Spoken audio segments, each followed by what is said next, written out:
আসসালামু আলাইকুম সবাই কেমন আছেন? আশা করি সবাই ভালো আছেন। আমরা আলহামদুলিল্লাহ ভালো আছি। আজকে মূলত অনেক দিন পরে বের হলাম মিরপুরের উদ্দেশ্যে। চেনা শহর, আমার বেড়ে ওঠাই ওইখানে। মিরপুর 2 নম্বরে গেছিলাম ডক্টর এম.আর. খান শিশু হসপিটাল 2 নম্বরে, মিরপুর 2-এ বাচ্চাকে ডাক্তার দেখানোর জন্য।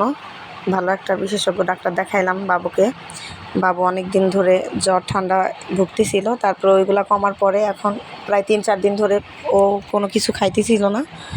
ভাবলাম যে ডাক্তার দেখাই আসি, দেখি ডাক্তার কি বলে ওকে দেখে। আবার ওর ওজন অনেক কম, ওর বয়স হচ্ছে 19 মাস আর ওর ওজন হচ্ছে 9 কেজি। তাই ভাবলাম যে যাই ডাক্তার দেখায় আসি, ডাক্তার কি বলে শুনে আসি। তারপর আমরা ডাক্তার দেখাইতে গেলাম, দেখতেই পাচ্ছেন চলে আসছি হসপিটালে।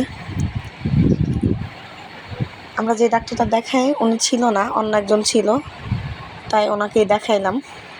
উনিও অনেক ভালো, বড় ডাক্তার।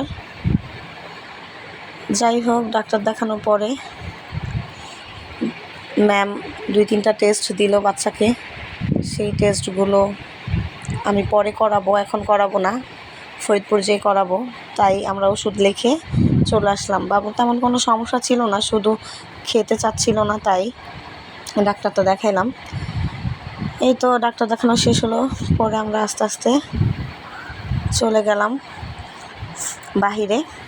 ডাক্তার দেখানোর পরে দেখতেই পাচ্ছেন অনেক রুগী ছিল, অনেক বাচ্চা। শিশু হসপিটালে শুধু বাচ্চারাই থাকে, অনেক বাচ্চা ছিল। আমরা সিরিয়ালের জন্য দাঁড়াইছিলাম।